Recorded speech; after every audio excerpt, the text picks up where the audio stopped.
दृढ़ प्रतिज्ञ रुक्मिणी का सुन कर यह आलाप, नायन बारन सिर नवा चली गई चुपचाप।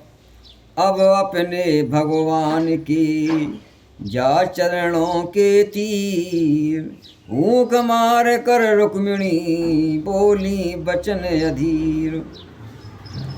हुई यही आवाज एक सुन ली मैंने टेर, अब होने दूंगा नहीं, अब होने दूंगा नहीं और देर अंधेर।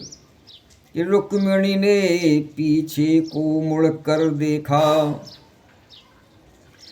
उत्कंठा में आकर तो ज्ञात हुआ कि सुलेखा ने यह वचन कहे हैं मुस्काकर। अब फिर बोल उठी सुलेखा यूं, रोने से क्या हो सकता है, कुछ सोचो और उपाय करो, बस तभी भला हो सकता है। तुम क्षत्रिय कुल की कन्या हो, साहस की दुनिया में आओ, द्वारका नाथ को एक पत्र अति शीघ्र लिखो और भिजवाओ। सूचना उन्हें ज्यों पहुँचेगी त्यों ही वे यहाँ पधारेंगे, अपनी रुक्मिणी के सब संकट आने के साथ निवारेंगे। उठो शीघ्रता से उठो, भोजपत्र है तत्र, समय बहुत जा चुका है, जल्दी भेजो पत्र। रुक्मिणी ने यह वचन सुन झुका लिया निज माथ, पुन भाभी से इस तरह कहा दर्द के साथ।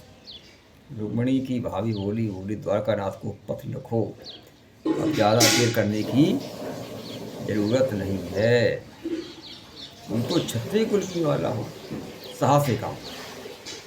रुक्मिणी क्या कह रही है अपनी भाभी से कि कुंडनपुर की इंद्रप की पुत्री यदि छुप कर पत्र पठाएगी, तो भाभी यह तो बतलाओ या कुल की लाज न जाएगी। कुल पर कलंक लाने से तो कुंवारी कहलाना अच्छा है, या आत्मघात कर प्रियतम के पद पर मिट जाना अच्छा है। या तुम भी तो अपनी ही हो, तुम ही यह उलझन सुलझा दो, अपने ही आप पत्र लिख कर द्वारकाधीश को भिजवा दो। हंसी सुलेखा जोर से कहा, वाह हरि शर्म, आत्मघात सूझा तुम्हें जो है महाअधर्म। क्या खूब कीर्तनकारों के सम्मुख तो प्रेम जताओ तुम, लो उनसे मांग चित्र उनका और माला उसे पिन्हाओ तुम। पर पत्र भेजते लाज लगे, बदनामी का डर हो भारी, मैं अपनी प्यारी नंदी की इस्मत पर जाऊं बलहारी।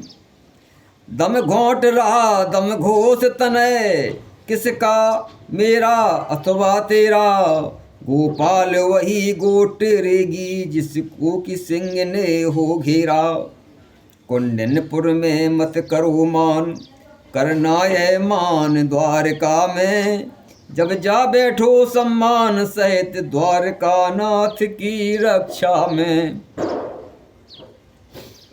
इस समय मेरे कथनानुसार तुम काम अगर कर जाओगी, तो आजीवन सुख पाओगी, आजीवन मौज उड़ाओगी।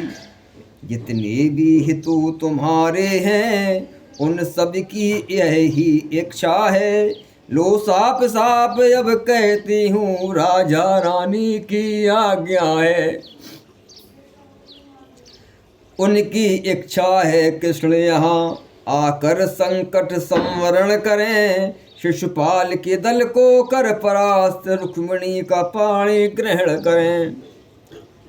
पत्र का भेजने का प्रबंध गुप चुप हम लोग रचा देंगे। अपने घर के जो पंडित हैं उनके ही हाथ पठाएंगे।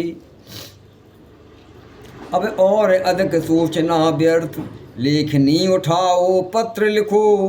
पत्नी बन चुकी तो पत्नी को लज्जा क्या, पति को पत्र लिखो। यह सुनकर रुक्मिणी ने की सलाह स्वीकार। गई सुलेखा चित्त में हो संतुष्ट अपार। हुआ जभी एकांत तो कागज कलम सवार। रुक्मिणी यों लिखने लगी अपने हृदयोद्गार। जय द्वारकाधीराज जय जय सुख शोभा धाम। स्वीकृत हो रुक्मिणी का प्रभु साष्टांग प्रणाम।